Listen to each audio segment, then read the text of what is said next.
Welcome to episode 2 of Buddha Talks Hoop with the other Buddha, Max. Hello, that is me. Yes. So today, it's picking all stars. We got reserves to pick, stars are already there. Before we get into it, let's intro the merch. Brunson All Star shirt, you know you had to wear it for the All Star picks. And Max, you got me this one. This Yeah, was one of my favorite All Star designs, actually. I do I think it would be cool to have the teams just wear their jerseys during the game. The game is terrible. We don't have to talk about that too much. But I thought this was a pretty cool design with the Pacers theme. Ironically, though, after Brunson got named to this All Star game, which was his first All Star appearance, lost to Indiana the next 2 seasons in the playoffs. Something, nothing. I'll let you decide. But the good thing about this year is even however bad the Knicks look, we're probably not going to lose to Indiana. So I'll say that. no one's gonna lose to Indiana. Yeah. My merch, Anthony Edwards, City Edition, I believe, from 2021. Retro at this point, as he has changed his number. Um, but I would say, and maybe the least controversial All-Star reserve we will be discussing today, perhaps. Um, so, you know, he's going to be involved in the discussion briefly. And he's drippy, and he doesn't have much to say about ice, apparently. We'll talk about Edwards. Yeah. Not about his ice standpoints, but No, he doesn't have one. okay, that's good. Yeah, so we're talking 14 reserves. We're gonna get to it. The starters are already picked. You know who they are. In the East, you got Brunson, Maxey, Cade, Brown, Giannis. West, Jokic, Wemby, Curry, SGA, Luca. We know who those guys are. We're gonna talk about the 14 reserves, and I mean, Silver's got this whole new screwy way of the teams with the world teams and the U. I don't know. I don't even care. We're just gonna pick the players. I'm not gonna watch a second of All Star game.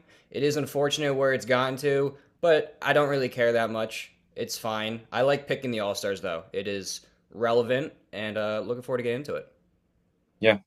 Wemby cares, and that's it. it. He's the only one who cares.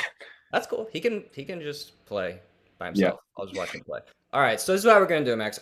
We each got our 7 guys for each hmm conference. I don't think we're gonna overlap on every single one, but we're gonna alternate, and we're gonna start with your easiest to pick ones, and then we'll get a little bit more down the road. So we'll kind of draft it style. We'll start in the East. So I'll throw it to you. Who's your East's first guy? Easy lock. Easy lock for me in the East, Donovan Mitchell. Um, he's been phenomenal scoring the ball this season, doing the Donovan Mitchell thing, scoring nearly 30 a game on pretty solid efficiency. While the rest of the Cavaliers do the rest of the Cavaliers thing, where they go in and out of playing and in and out of being effective.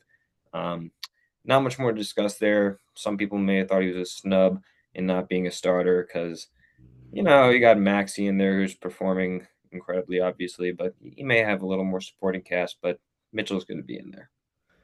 Yeah, Mitchell would have been my pick as well. He's in the class of Brunson, Maxey, as the some of the best guards in the whole league, which, we'll talk about how the East and West is a little unbalanced, but I think those guys are kind of the exception where they're, some of the best guards in the whole league. Thought he would have been a starter, wasn't. It's okay. Yeah, he's having a great season, scoring close to 30 on great efficiency and defensively, sometimes I think he is part of the problem they have, but that's not what he's there for, and he's doing exactly what he's there to do, and he's one of the best scorers in the league. So, easy. You would have expected him to start over Maxi? I don't know. Yeah, whatever. Yeah. But look, same class of guy, and Maxi is elevated to that level. So, Yeah. okay. I think we're good on Mitchell. Yeah, I think we're good on Mitchell. Great player. Top 15 player? Yeah. Yeah, sure. 12? Top 12? Yeah. Yeah. Garland, top 80 player. Garland, top 50. Okay. So, it like instantly gets dicey, honestly. When I was It was so shocking how stinky it got really fast Yeah, after. the East and West, there really has never been more of a stark contrast. It's not as much with the top guys because, as I just said, you have that top class of players. Giannis is a top three player. He's in the East. I mean, we just have to remember that the East lost two of their four best players in the conference in Halliburton and Tatum. So, this is kind of the product of that. West has some injuries too, but not at the top like that. So, I want Scottie Barnes here. I think that Scottie Barnes has been the most valuable player on that team pretty clearly for me. Ingram's scoring a little bit better, but Barnes just does everything that that team needs, and he's scoring enough where it's fine. He doesn't need to be a 20 to 25 guy. He's giving you just about 20. He's been efficient enough. In some games he's playing center, and some games he's playing point guard, and he's dishing out 5 assists. So, and the Raptors are winning games, and they're competing even despite injury, which you haven't seen in the past few years. Usually they get hurt and just fall off a cliff. But Barnes has been the most consistent cog in that. 47 games. You got to go games played in All Star, I think, Yeah, just to get the value. absolutely. So I'm going Scotty B. Yep, Scottie B was my second choice as well. The Raptors, I think, have been one of the more surprising teams in the East this season. They have this, um, you know, combination of random players around him that show up here and there. Jakob Pertl's been out for a lot of the season, so Scottie Barnes has kind of been a de facto center in a lot of ways, while also playing point guard on offense. So it's been really good to see for him. He deserves the recognition. I think he almost had a triple double last night against OKC, taking them down without J-Dub, but taking them down nonetheless. They have a solid supporting cast around him. I feel like we'll see that with a lot of these Eastern Conference teams where there are these guys and you kind of want to put them into the reserves, but then you think about it, it's like this team is kind of more better than the sum of their parts rather than rising because of an individual player, but you still want to give recognition to a team. So you're going to be making the decision between, uh, you know, should I put someone in there because they're, one of the better players on a decent team, or should I put someone in there because they're the best player on some stinky poo poo team? But the Raptors are winning a lot of games compared to the rest of the East, so they need a representative, and that's going to be Scottie B. Yeah, for sure. It's not as much about elite star power. I mean, I don't think Scotty B is anybody's going to say he can be a number one option on a title contender, but with this kind of production he's showing you, I think he could be a number two. And I'm glad you mentioned the game last night because it was a classic Scotty B game where he only had, I think, 8 points, but I think he had 10 boards, about 10 assists, and also the game clinching block on Chet. So, Yeah, that's just kind of the stuff he does. He's always there. He's making plays. He's good for them. yeah, he's kind of like a Draymond, a little less mean, you Little know. little less mean, less fast, but a little more scoring chops too. I mean, he's giving you Yeah, for close to sure. 20 games, so Yeah, Will be a second All-Star appearance for Scotty B. Not bad for the fourth overall pick. All right, you're up. yeah. It's even a little smellier than it A was tiny before. bit. I don't think a ton, honestly. Interesting. I'm curious who you were going to go here. I'm going to go Jalen Johnson. Yep. Yeah. Okay. Good. Atlanta, another team like we were just talking about that they're achieving at an average rate, I guess. Obviously, they've had Trey Young on the roster, no longer there, of course, but he was kind of just eating up salary space, barely playing. When he was playing, being minorly effective. Dyson Daniels, who took a huge step back from scoring the ball this year. Nikhil Alexander Walker has been huge scoring the ball. Porzingis playing his classic 15 games a year or whatever. And Jalen Johnson's just been carrying the load. And, there are some people out there who may think he's a good stats, bad team guy, but they're not a bad team. They're a decent team. And he's super important to what they do. He's high usage. He's kicking the ball out to shooters. He's handling the ball like point guard. His defense leaves some to be desired. But when you look around the Eastern Conference, there are only so many guys who are having the kind of usage that he's having and actually winning some games. So there's just no way to leave him out of it, in my opinion. His raw stats, they're hard to ignore. Sure. Yeah. Yeah, I think we're on the same page with him. It's not too dissimilar from Scotty B. I think he has more of that scoring upside, but Scotty's more of a versatile guy. So I guess it's just kind of pick your flavor. Yeah, That's kind of the secret of Jalen Johnson is he's actually a C plus to B minus defender, but he has size, so you can kind of make Yeah, it work. Opposed to a guy Trey Young that's just going to be consistently an F. But showing a lot of talent. He's a playmaker too. He's assisting. What is he assisting? Close to 8 a game, I believe. So 23 points, 10.5 boards, 8 assists. I mean, yeah, those are elite numbers. so that's And definitely talent. It'll be a question of how Atlanta builds with that, but he's he's showing bumped the a lot of 3-point chops. percentage up. What was that? I said he's bumped the 3-point percentage up.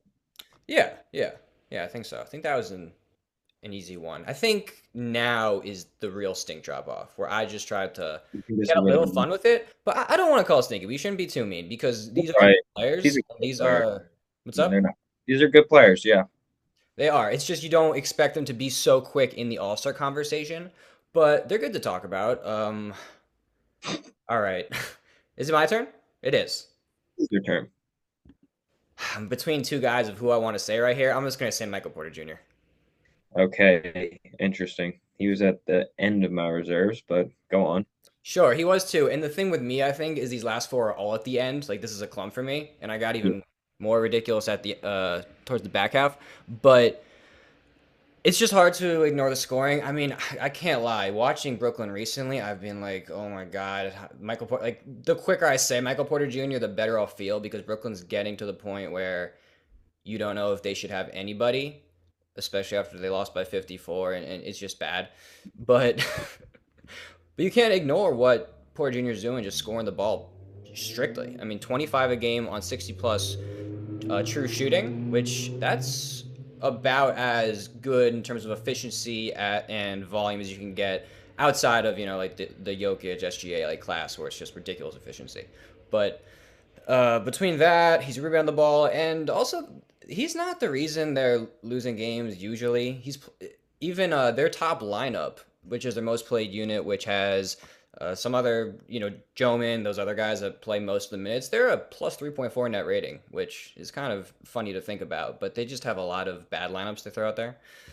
Yeah. So I think he's playing winning basketball, even though it's on a really bad team. So I gave him the nod here.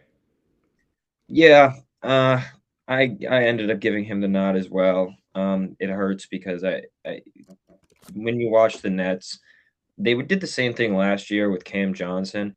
Jordy Fernandez is running this dribble handoff around the 3-point line offense where it's just every possession is being ran. Or, I mean, Jordy Fernandez does the best with what he has, which is uh, high level catch and shoot or off a dribble handoff or one dribble 3-point shooter. And they're running that through Michael Porter Jr. now. No one was saying Cam Johnson was an all star last year, but Michael Porter Jr. is shooting the ball at a much higher level than Cam Johnson. He's hitting tougher shots. And as a Celtics fan, I've been at the brunt of that several times now. They pulled it out last week, thanks to the heroics of Hugo Gonzalez. But they lost to the Nets earlier in the season once, largely because of Michael Porter Jr. just hitting these shots at an incredible level. Um, you know, he's undeniably one of the best shot makers in the NBA right now, especially from 3-point range. He's putting up raw numbers. The team sucks, but he's pretty much surrounded by the Long Island Nets and Nick Claxton. So there's only so much to expect from the standpoint of winning. And I think he deserves a nod. Yeah, they're using him a lot, and his usage is pretty high. I think it's about 30, so he's getting like star player usage. But yeah, Fernandez is definitely doing him a solid because he seems to just be a good offensive mind at this point, and he's using MPJ to his strengths. He's getting a lot of actions for him. He's got the green light, but he's hitting shots. That's just his game. I gotta respect 25 on that level of efficiency. I just threw him in. Yeah. Now, are we going to talk like snubs at the end, or we want to weave the snubs in? We'll talk snubs at the end. We're gonna go until we disagree. We haven't disagreed yet. You said MPJ was part of your seven, right? Yes. All right. So we're on a. I don't think we're going 7 for 7, but we'll see. All right. So Here I I have go. four in there. So Yeah. all right, So we have four. We need two more. three more. Three more. Right. Yeah. Okay. Three more. Next for me, I have the Detroit center, Jalen Duren. There we go. You got him? 5 for 5. There we go. Jalen Duren. Detroit, they've been the best team in the East this year. Obviously, Cade Cunningham's a starter. He's been phenomenal, ball dominant, high efficiency, and but that team doesn't really work without Jalen Duren. He's missed a number of games this year, which gave me a little pause. I think he's only played like 35 or 36. They've actually been pretty good when he's out because they have some depth. They have Stewart, but when you watch them, I think he's averaging 19 and 10 this year. He's just so huge to what they do, and he's also so huge as a human being. He's just rolling to the basket. He's taking up so much space. He is a vertical threat that's so important to Cade because as a big guard, he needs to be able to throw those lobs. And Duran's just so big for that.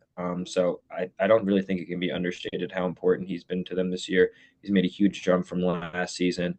Um, his efficiency is a little down, but he's taken way more shots. He's taken 11 shots this year. He's only shooting 7 last year. Free throw percentage is up. Yeah, Jalen Duren, he's a great player. I think he's one of the best centers in the East, and he deserves this spot just for how physical he is. He's so huge to their identity with that physicality. For sure. Yeah. Duren was where I went. For me, it started with I just think Detroit needs two guys. They And do. I'll get it more into how I viewed that because Detroit has been the only There's a entity team in the so West. far consistent team in the whole conference. So Correct. I want to give him two. Glad you shout out Cade because I kind of forgot him earlier when I was talking about Mitchell, Maxey, Brunson. Obviously, Cade in that class too. And then Cade paired him with Duren, and it's just kind of a perfect pairing for now Hmm. because Duren fills in so much of that physicality that Cade wants to play more of a finesse game, but he's big, and Duren just fills in that I'm huge, I'm fast, I'm strong, and I'm going to do all the dirty work. And he's also going to do it with a decent amount of skill. I mean, he's scoring close to 18 a game. So it's not like this guy's a stiff down there. It's going to be interesting to see Detroit. Obviously, we'll talk about them more as they play their playoff games and whatnot. But to see what his real value is on the defensive end, because I think he's good, but there's still some questions about how good of a protector is he, like how our defense is going to go at him, or sorry, offenses. But he's a good defensive center. I'm not saying that. So yeah, I went Duren, and Detroit needed two. Yeah. I mean, if you pull him out to the perimeter, we'll see. But for what he's done in the regular Yeah. season, But got sometimes he'll dominate games because I mean he at this point you can probably say he's a top 7 to 8 center in the league just off the top of my head, probably even higher. But a couple nights ago, I think it was yesterday actually, they played Sacramento and he's just terrorizing Sabonis. Just Sabonis wants nothing to do with him just from a physicality, athleticism, speed standpoint. He's one of the more gifted guys in the league. That's a yeah, good pick for Detroit. it is. It's an amazing pick for Detroit. Yeah. Mm, And Yeah. he's an untouchable guy on that team. So Duren definitely. All right, are we ready to get crazy? Yeah, we're ready to get crazy. So I'm going Norman Powell here. That's who I had as well. Wow. Okay, cool. I don't think we had the seventh together, but It was a lot to think about, but go yeah, ahead. because at the end of the day, it came down to Norman Powell or the other guy I'm gonna say, and then these other two guys, and I'll say why I didn't take them. But the Heat have been a really weird team. They play some bad games, and it's funny because I look at Powell's lineup tool that you can do and showing the lineups he's in, and a lot of the lineups are negative, but then also some of them are positive by a decent amount, and he's giving them shooting that they just absolutely need. It's pretty similar to the MPJ situation where this guy is coming in, he's scoring 22 a game, 62%. Like Norman Powell just seems like the guy on that team that's making the transition threes, gives them the off the dribble threat. We know what Powell is on defense, but in terms of what Miami's doing, and they're just having another Miami season where they're just a little above 500 and they're playing to their players' strengths, whatever those are. Powell's been the beneficiary of it, and they're playing above 500 basketball, so I felt like it was appropriate. Yeah, I ended up putting him in there. It was a lot to think about because I think that Miami, in terms of teams that are greater than the sum of their parts, is that how the saying goes? I don't know. I don't care. You know I what I'm believe trying to say. so. Yeah, they're a team that's made up of a bunch of parts. I think Miami is probably the best example of that. Like I think last night they won. I think Hawkes scored like 20. Like they just have these random nights where Hawkes or Wiggins, obviously Tyler Harrow here and there, Bam. They just have so many guys that can go off. And Powell's he's really not asked to do that much besides shoot the ball and score it. So it doesn't feel awesome putting him in there, but he's just doing it on high efficiency. I would have loved to put Derek White in there as another representative of my Boston Celtics, who are winning a lot of games. And Derek White's obviously much better defender than Norman Powell, but his shooting numbers are just so putrid this year that I couldn't get myself to do it. So yeah, it just comes down to the pure percentages. He's scoring the ball at an efficient rate. Do I love Norman Powell? No. I think Derek White's a better player? Yes. Right now, Norman Powell has been performing. He's been shooting the ball better, so I got to get him in there. It's tough though. I think there are a lot of guys who are in this snub list that if they were in that Heat system with that well balanced roster could be performing, as good or better than Norman Powell, but it's just how the cookie crumbles. He got into that Heat culture. He got that. He got Some, that. but not a ton, because it's not the first time we've seen Powell do this either, right? Like with the No, Clippers. no, he did it last year. Yeah. So, but yeah, I hear you. Yeah. So this is me. This is you, and I guarantee you we don't have the same player here. You guarantee it. Yeah. Okay. I have Paolo Banchero. No.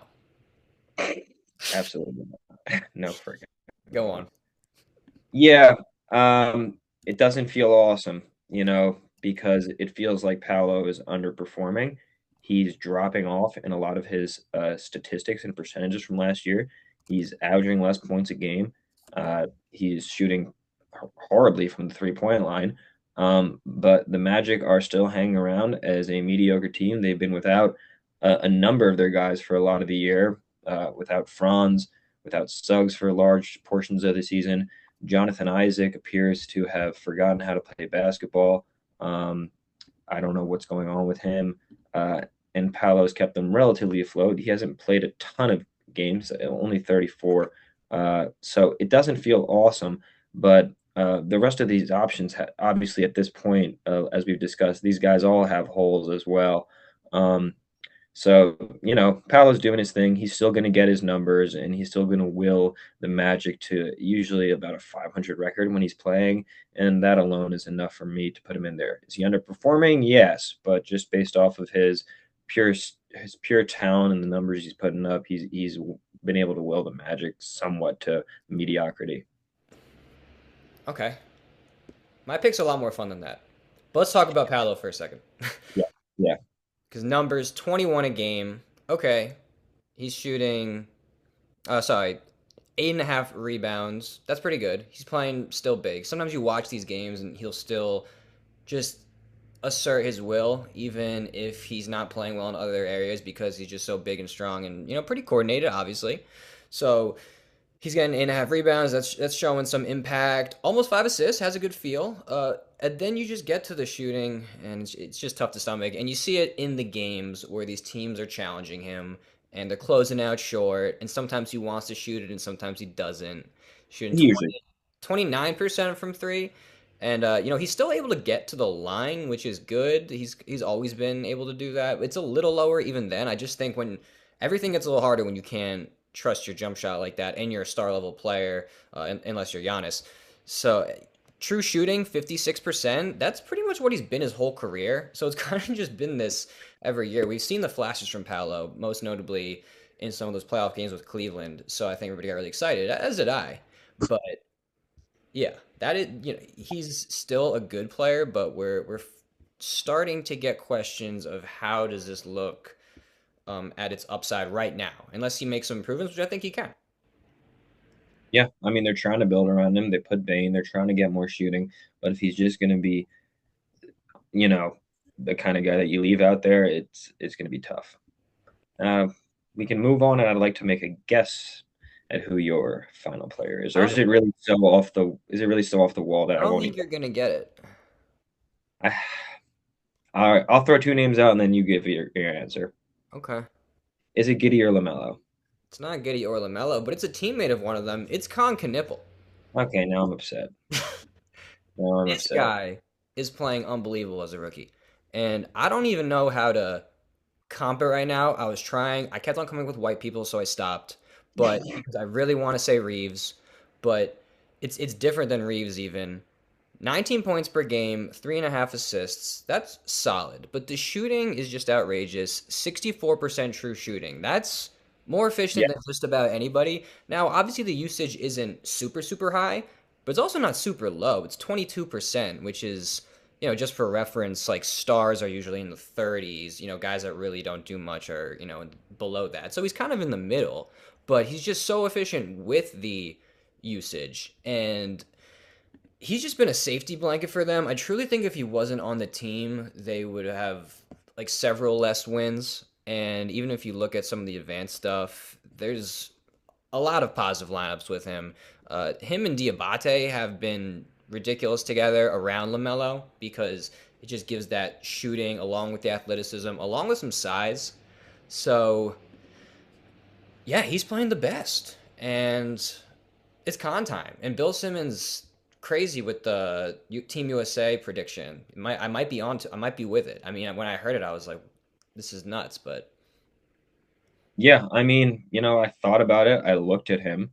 Um, And I can't say you're crazy now that I'm really getting a good gander at it. I mean, he makes the right play every single time, and every single time he has an open shot or a shot that he could hit or should hit, he makes it, and it's just absurd. Um, and that team is so silly. And he does have I. It's underrated how the amount of athleticism and explosiveness he has around him. Miles Bridges is having a good year. LaMelo Ball is out there still doing his thing. Brandon Miller is phenomenal. So he's got a lot of space to operate for sure, and a lot of players who are making plays for him. But he's just filling every role. He's just filling every hole perfectly. Defensively, leaves some to be desired. Not the quickest, not the strongest. You're going to want some more from your forward at that size, which is kind of why I ended up leaving him off. And he's obviously I don't know what the usage numbers are, but he's asked to do less than someone like a Paolo Banchero or a Pascal Siakam. yeah, Um, it's less. I could get you use it. Yeah, Powell's at 27, which is 5% more. That's a chunk. it's a big chunk. It's a big chunk. So he's not asked to do as much, but he's asked to do different things. Paolo Banchero is not shooting 42% on open threes. I don't care if nobody's in the gym, probably. Um, so, yeah, I get it. I understand wanting to have someone in there. We've been, the other options are these high usage guys, maybe who are putting up some numbers and they're just losing games and making you sad. So, the Hornets, they've been all right this year. They've won some games. Knueppel's probably been their most consistent player. Don't hate it. No, I don't think Reeves is the comp. Okay. I Okay. think maybe like a Mikal Bridges, if he was actually For worth size, four. CJ McCollum, I think a little more shot, a little more off the dribble shot making from McCollum, but yeah, I could see that. you just size him I up would- though. Little, Yeah, little yeah, slower, but a little bigger. yeah. Maybe like a little less dynamic Jalen Williams, just filling those roles, but obviously the defensive ability isn't really comparable. Yeah, yeah. We talk about the Hornets, and then we're like saying, oh, everybody's good, and then somebody would be like, okay, why are they 12 games under 500? And yeah, the answer is they don't stop people usually. Yeah, and their center is Musa Diabate. Yeah, yeah. He's been fun, but yeah, He's been fun. He looks like a mouse, and he's fun, but yeah. yeah, Okay. Before we go to the West, though, it's funny that when you're trying to guess, you said Lamelo and Giddy because for me, and I had them for a little bit, but then it just made me sadder to keep on looking at it. Was Mobley and Cat. I had them on my snubs list. Yeah, I just swapped Mobley and Cat out for Knueppel and Powell. And we don't have to talk about the Knicks and Cavs too much, but for me, it felt right to only have the Pistons have two, and we'll get to Mobley and Cat in the future. We'll have time to talk about those guys, yeah, but not yeah. all stars for me this year. Sorry. No, I think if Josh Giddey just played, I mean, we forget how Yeah, hot the Bulls were at the start of the season. He was yeah. top 5, 10 player in the East at the beginning of the year. I was ready He's to act- put him in, but it turned to a games played thing, so I went games played. yeah, it stinks because his hair is so nice, and if he played more games, he'd be started or he'd be in the All Star game, but he got injured. Derek White, I wouldn't mind having two Boston Not players in Derek there. White. Yeah, 52% true shooting. Sorry. The percentages are horrific. It's such a shame, but All right, let's get to the West with these better players. yeah, let's There's get some to it. snubs. I'm not going to say anything as silly as Knueppel, but there's some things to talk about at the back end. All right, Okay. so I'll start this one because you started the East. For me, you could go a couple directions here with the easiest lock, but I went Kevin Durant, and Houston's having a really good season, and he's just doing exactly what you thought he would be doing for this team. It's just he's surrounded by a bunch of athletes. They're getting a million rebounds, and whenever the balls spin back out, when Amin Thompson slaps it from behind, KD's hitting a three, and KD's running off of down screens 4 times a game and hitting tough mid ranges. They're asking him to handle a good amount, and those are when the Rockets' offense gets the most questionable to me. Is when KD just kind of gets a little tired because he's got so much of a load, and he's just waiting for double teams and then just lazily passing out of it. I don't like those versions of the Rockets, but overall, it's been really fun, and he's scoring 26 a game roughly on great efficiency. Been pretty solid on defense too. I think this is the kind of team that plays to his defensive strengths, where he doesn't have to do a lot of the brute work, and he's just this really mobile 7 foot guy roaming around. He's been pretty good on closeouts, affecting shots, affecting passes. Uh, so yeah, Kevin Durant is doing Kevin Durant things. It's good to see. It's good to see. You know, we laugh at KD sometimes with some of his antics, but overall, he is one of. I mean, I'll go 10 greatest players of all time. Honestly, I'm fine with doing it, and I'm happy that he's relevant again in the league. Yeah, it's good to see him on this team. It's a shame that they have 40 whatever $1 million if Van Vliet just sitting, away on the Okay, we bench. can't be perfect. No, let's see if they can do something with that. But yeah, he's doing KD things. He's arguing with fans on the sideline. He's been phenomenal this season. Um, he can get beat by a step and still recover with his size, and then have Thompson on the back end. But yeah, KD, easy choice. All right, up off to you. I think this is another pretty easy choice. Correct. Anthony Edwards. He's got to be in there. The Wolves, they are what, 27 and 19 Despite this some year. teams, but yeah. Yeah, yeah. Wouldn't completely put it on Anthony Edwards. It's looking a bit like old Ant, where he has the ball so much in his hands and he starts turning it over because he's trying to do too much. But I'm not going to put that on him. I'm going to put that on Julius Randle and Rudy Gobert being Hey,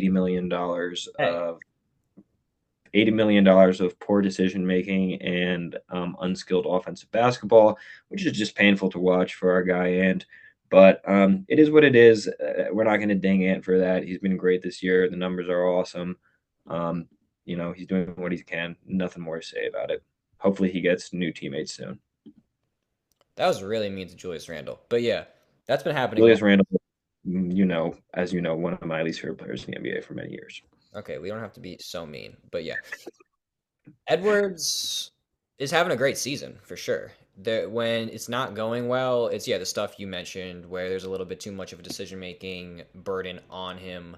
Uh, the assist to turnover is pretty bad. He's only getting about 4 assists per game, but that's just kind of who he is, and it's not because he's not making the right pass, but it's just he doesn't see it super early all the time, so it doesn't lead to very easy shots. But he's scoring at such a crazy level. He's one of the best scorers in the league. He's a great defender. At this point, I would put him at a minus defensive level. So he's one of the best players. It'll be interesting to see what happens with Minnesota and this roster this season. That's a whole other discussion. But Edwards, he's been playing great all year. Yep. Shooting 41% from three on 8.5, which is just insane, especially with the difficulty of the shots that he's taking.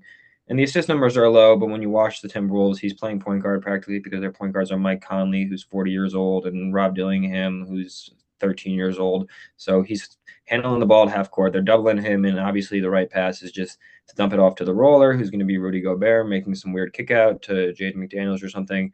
So, he's not going to get the assist from that, but he continues to learn to make the right passes, and that's all he can do with the teammates he has. They're going to double him, and then everyone else, good luck. Sure. Minnesota is trying their best to turn him into a point guard, and some could argue that's Ant's room for improvement because he can improve in that way. And I don't think he's ever going to be Luka Doncic, but maybe if he just gives you better playmaking plus his defense, he could be. That's enough. So that's kind of the bet they're making with this roster at least. But we'll see what happens in the future. All right, Edwards and Durant, the top two locks. That was kind of a tier of their own, in my opinion. With the third one, I went Jamal Murray. Me too. Yeah, with Murray, it was a pretty easy case once you look at the numbers. He's never been an all-star. Hard to believe, but this has been his best statistical season, and he's seems fully healthy. That's kind of always been a thing with Jamal Murray is throughout the season, he's in and out of the lineup. He's in and out of dealing with stuff. This seems to be one of his healthier seasons, and it's definitely needed given Jokic finally having an injury after seeming like he didn't feel pain for many years. So it was an easy call for Murray when you take into account the games played, the shooting, the scoring, 26 a game, 7 assists per game on a great efficiency, 62% true shooting. So not quite Kon Knueppel high, but yeah, pretty good. So yeah, for me, Murray first All Star appearance and definitely overdue in terms of the quality of the player. Yeah, it feels good. It was the pick that I was happiest to make. He deserves it. He's gonna get it. Jokic went down. We're like, oh boy, this is gonna be ugly, and it's been nothing. It's been great. Other guys have stepped up too, of course. Peyton Watson. It helps to play the Bucks also. It does help to play the Bucks. Yeah, you're gonna want to play the Bucks as much as possible. If you can schedule a couple of more of those in there, that'll be good for you. 44.8, 45% from three on 7.5 a game is just absolutely insane from Murray. And it's been great. He's handling the pressure. He's not getting tired. Hopefully, it doesn't come back to bite him in the playoffs, and he can get some rest as the season goes on. But the way they've been able to stay afloat and actually excel without Jokic has been phenomenal. The rest of the team helping as well. But yeah, Murray's that dude. Murray is that dude. Yeah, yeah. The 3 point shooting percentage is ridiculous. He's been in the low 40s before, but never quite this high. So we'll see if he keeps it up. He's definitely a great shooter. So I think he could stay between 40 and 45. So yeah, doing that kind of stuff. Mm-hmm. Alrighty. This is my pick, right? Yeah, we're 3 for 3. Yeah. And we are going to head west, all the way west to Portland and Deni Avdija. Earlier than I would have went, but okay. Okay, well, it's not your choice, so deal with it. Deni Avdija, one of the hugest jumps this year. Who knows? Maybe could be the most improved player candidate too, your favorite award. Um, 26, 7 boards, and then a jump from 3.9 assists to 6.9 assists, which is phenomenal. He's getting to the line at an insane rate, which I know a lot of people in the league are angry about. But when you watch Portland play, he's not he maybe isn't using his finesse and pump fakes like a Jimmy Butler or Jalen Brunson or Shea Gilgeous-Alexander in the way he gets to the line, which is maybe why people are frustrated. But if you watch him play, it's like, oh God, I do not want to get in that guy's way. I mean, does anyone drive down the middle of the paint as aggressively as Deni Avdija? It's really a sight to behold. The guy is just an absolute unit. He's a freak athlete. He's getting down the court and handling the ball really well. 6'8", 230. He's a beast. He's averaging 26. He's kicking the ball out so well. And he's just an absolute engine for that team. He's so important to everything they do. They have a lot of guys around him who are athletic as well, but he's essential. For sure. Yeah. I think the free throw thing is a combination of multiple things. Multiple things can be true. Yes. Overall, he's obviously driving the ball amazingly, and he's a he's a fluid athlete, and he has a nice handle, and he's a pretty skilled guy. So he's able to get to his spots.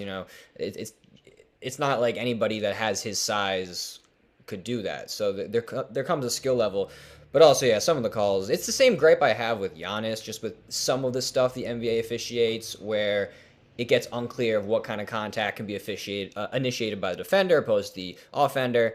But because I know people got very mad about it. Yeah, a lot of people are getting mad about it. But overall, yeah, he's having a great season. He was definitely a pick for me as well. I just look at him as a Jalen Johnson type. Honestly, I think they're doing similar stuff, and it will be interesting to see how their roles evolve as the teams look a little bit more ready to win. Because I think you could definitely build around Deni Avdija, but you're probably gonna have to do it a certain way. Probably a guy that you want to be a number two option on a great team, but that's really good. Hard to find. And it's crazy that he's turned into this after his whole draft saga, and then he's with Washington, and then Washington kind of just throws him away. I wanted him as with the Knicks, but we took Obi Toppin instead. Obi Toppin isn't bad. But Oh, Deni we talked. He hasn't played, Avdija but he's not better. good. Yeah, Deni Yeah. Avdija better. Yeah, okay.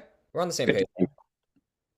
Portland's gonna be in the play-in, I guess. Avdija's hurt now, so they're really not fun to watch without him. I'll say that much.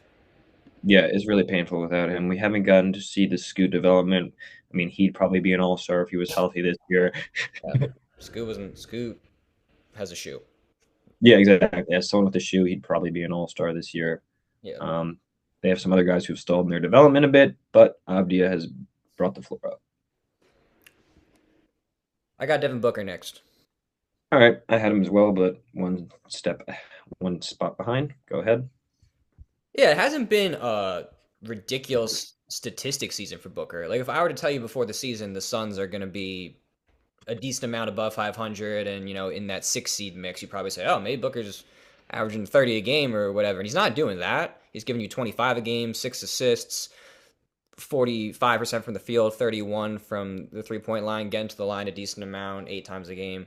But he's just been solid, and that team needs him badly. And it is one of those things on offense where you just have to watch the attention he draws. And he's one of those playmakers also that's not always going to make the dazzling assist pass, but he's typically going to make the right play. And he's such a threat. And he's still giving you 25 a game.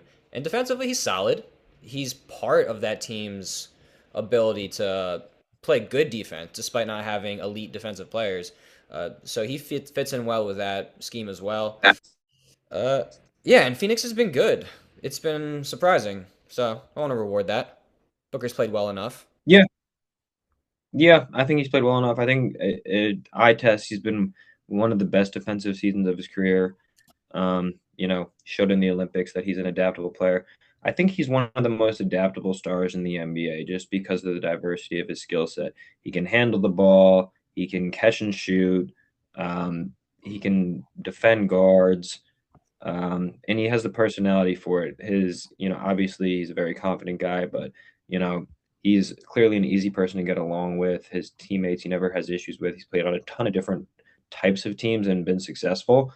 Um, so when a guy like Dylan Brooks can come in and huck some of those crazy shots and be the enforcer on the team, Devin Booker can be that kind of level-headed star who can keep everything together. Yeah, yeah. The Phoenix has gotten a number of good contributions, but I don't think any of them happen without Devin Booker because of the attention he garners every night. As you said, can kind of do everything on the floor offensively for the most part. That's Yeah, something. yeah, Alrighty, we got. So are we 5 for 5? Or are we? Yes, we're 5 for 5. All right, this is where we split a little bit last time. So actually, no, yes. we did that till the very last, but we're getting Okay. there. Well, yeah, I had Paolo and you had Knueppel. That was it. The great debate. All right, who do you have? I have the beard, James Okay. Harden. Yeah, I had him as well. Okay. Yeah. James Harden, he's having the best year that he's had in a while now. The Clippers obviously started out the season horrifically, but I do not think that was James Harden's fault. Um, this guy is just a robot. It's like his brain isn't even on when he's playing anymore. He's just doing his James Harden thing. He's he's using his big belly to get into the paint and push people away and hit his little floaters. He's hitting his step backs. He's driving and just kicking out those perfect, beautiful kickouts to 3-point shots. He's throwing the lobs to Zubac. 25.6 a game, 8 assists, 4.9 boards, 42 games played. So, obviously their rise kind of coincided with Kawhi coming back. But James Harden has been able, the glue just holding it all together. So high usage on that team with a bunch of Chris Dunns and Nick Batums and Kobe Sanders around him, guys who do not want the ball in their hands for more than 2 seconds. And James Harden's like, cool, just give it to me. I'll hold it the entire game and make the right play over and over again and just kind of look like I'm asleep, but also putting up these crazy numbers. Um, it's just amazing to see it. The guy's 36 years old. Yeah, I feel like this is a Harden season made for me and you. He's just been ridiculous to watch, and the numbers speak for themselves. 25 and a half a game, 8 assists, and about 4 turnovers. So he's not trying to do crazy stuff and turning the ball over at a ridiculous amount because we've seen older players do that. This is the type of production he's had earlier in his career. Now, I know you say that it wasn't his fault earlier in the season. Now, whenever the Clippers are playing really bad, it is typically a little bit his fault because he remains one of the worst defenders in the league. I say Trae Young's an F. I mean, James Harden's maybe a D. But nonetheless, Harden has carried this team through stretches of this season, and he's played amazingly uh, on offense with the ball. Obviously, off the ball, he stands there, but that's okay with Kawhi because I wanted to put Kawhi here, but it's just the games played is not enough. So Yeah, me too. Kawhi's a better player than James Harden when he's playing. No doubt about it. Um, the defense is horrific from James Harden, but he does so much on offense. He's like that old quarterback who like gets the ball at the end of the game and you're like, all right, they're going down the field. Like you're yeah, playing the Clippers, you're beating them by 4 or whatever, and James Harden gets the ball. You're like, all right, he's obviously getting into the paint with his big belly and hitting a floater here, and then can we keep scoring to beat them? He just makes the most out of everybody around him. He takes these mediocre players and allows them to just completely fill their role because he's going to fill so much usage on his own. It's just a delight to watch. We'll see how much longer he can do it, but yeah, let's enjoy this Harden season. as you said, I don't know if you know if his brain is on. He's taking this all very personally, and I mean, he's always very locked in. But I don't know if you saw when I think it was Taylor Rooks called him old or said people are calling him old, and he got really pissed off. Oh, I thought that was Butler. It happened twice. The original was Two Harden. people. Butler did it again. Yeah, Butler did a different thing, but Harden did it as well. Oh, really? Yeah, so he's ready to go. Right. Well, I'm not saying that he's not locked in, just that No, it's I'm agreeing with you. I think yeah. his Uh, read. No one makes effortless reads like him, and oh, he's for so sure. Yeah, yeah. still.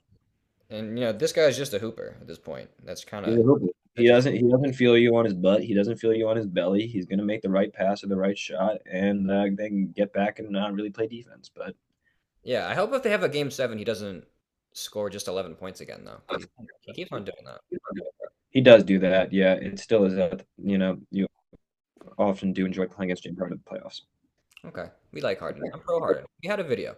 Okay, so are we 6 for 6? Yes, Okay, so this is the last one. So it honestly wasn't as fun as Kon Knueppel, but do you have Chet Holmgren? he's my first snub. Oh, okay. I feel like the Thunder have won so many games I wanted to put two Thunder on. So I went Chet I Holmgren. I get it. Yeah. And Chet's having a good season. Obviously, there's parts of his game you want you're left wanting more sometimes, but he does a great job of just playing within himself. And even though the scoring, like everybody has these ideas of like, oh, Chet could be a 20 plus point game scorer because he has that skill set and he has that fluidity and physical ability and just a kind of a unicorn of a guy. If we're going a unicorn route in terms of the Porzingis terminology, but he's gonna Yeah. do as much as he's able to do with his skill set. He doesn't seem to leave anything on the table because he's not gonna push his game to the point where he's inefficient, giving you 18 a game. But he takes the right shots. He's super active. He's shooting 57% from the field and getting the line 4 times a game. So he's always in the mix. It's just you're not gonna run offense for him the way I guess some people want to, especially for a top three pick. But he's good enough, and that team has been good enough. And defensively, he's a big part of what they do. One of the best rim protectors in the league, averaging 2 blocks a game. So for me, even though it didn't get me too excitable, I felt like it was the right choice. Yeah. That's exactly the Chet Holmgren argument. He does everything to the best of his ability without pushing himself to the point where he could be a detriment to the team. Um, the Thunder, obviously, they have SGA, one of, if not the best player in the NBA. So while the Thunder have been so good, and I would like for them to get for them to have two All Stars because SGA is so dominant, and then the rest of the team just kind of fills in around him. Wasn't sure if it was necessary. I ended up having Sengun in there, who is kind of the antithesis to Chet in some ways, in that he will push himself sometimes beyond the bounds of what he can do, but he is capable of doing so much more than Chet Holmgren on offense. That is, and yeah, Chet's a unicorn until he faces a true unicorn like Wemby, and then he's a donkey. But He's a um, horse. He's a horse, fine. So. He's a pony, but um, yeah, I get it. Chet's played more games. Sengun puts up more numbers. Very different kinds of players. I don't know. Where would you stand on that argument? Yeah, I was about to do Sengun because I like Sengun overall, but yeah, there have been just too many games though. It's kind of with the cat thing, even though the Rockets are playing better than the Knicks, but sometimes it just feels like if he's not playing well, yeah, he is kind of hurting the team. And there's been times with Houston where they've gone different directions in certain stretches of games and not played him as much as the Knicks have with Cat, and the results have been solid. So for me, I just went with Chet just because he's fitting more into the team landscape. Sengun, obviously, the more talented offensive player right now, but he's just not doing it well enough, and the percentages were kind of icky. He's been missing Yeah, free throws recently too. He's not shooting mediocre from the free throw line, which is a big part of his game. And sometimes there could be stretches of games where he'll get foul calls, miss a few free throws though, and it just seems like the momentum gets sapped a little bit. yeah, he might have to start talking to the ball again or something. But Yeah, um, yeah. I don't know. I don't know what the ball's saying back to him. It's not. yeah, I mean, it's not cruel, but I don't think it's sweet nothings. no. Yeah, I get it, but I do think there are moments where it feels like Chet limits the Thunder as well because Sure. he's not really able to create off the dribble all the time, most of the time, I would say. And then there are occasions where he doesn't seem to have the confidence in his jump shot.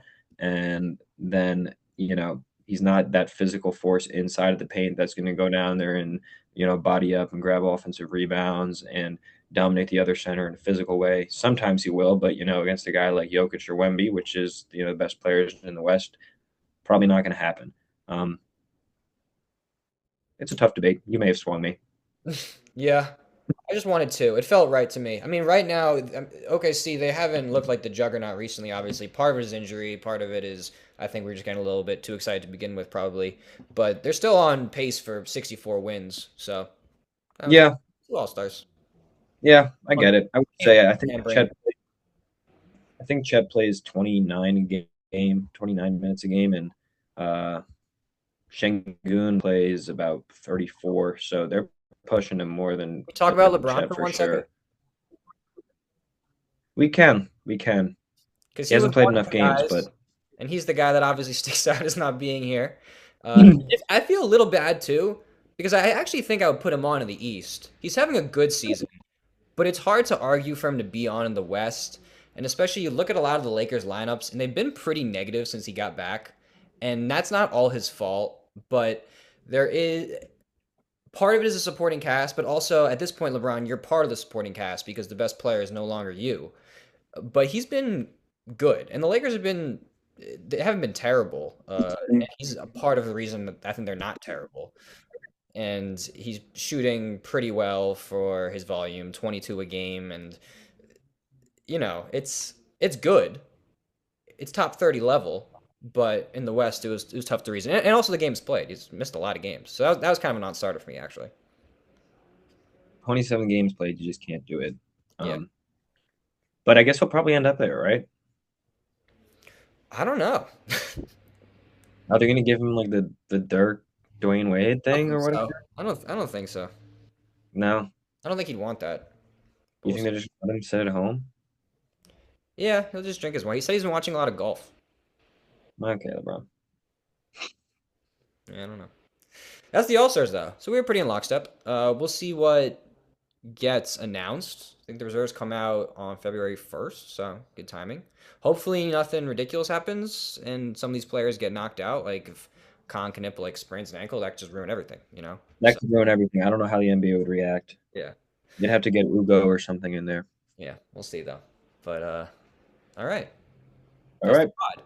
Buddha Talks Hoop, episode 2 in the books, and Buddha's hoops.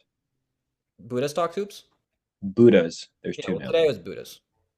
Yeah, Yes. but it won't be every time. No. Okay. All right, thanks for watching. Peace.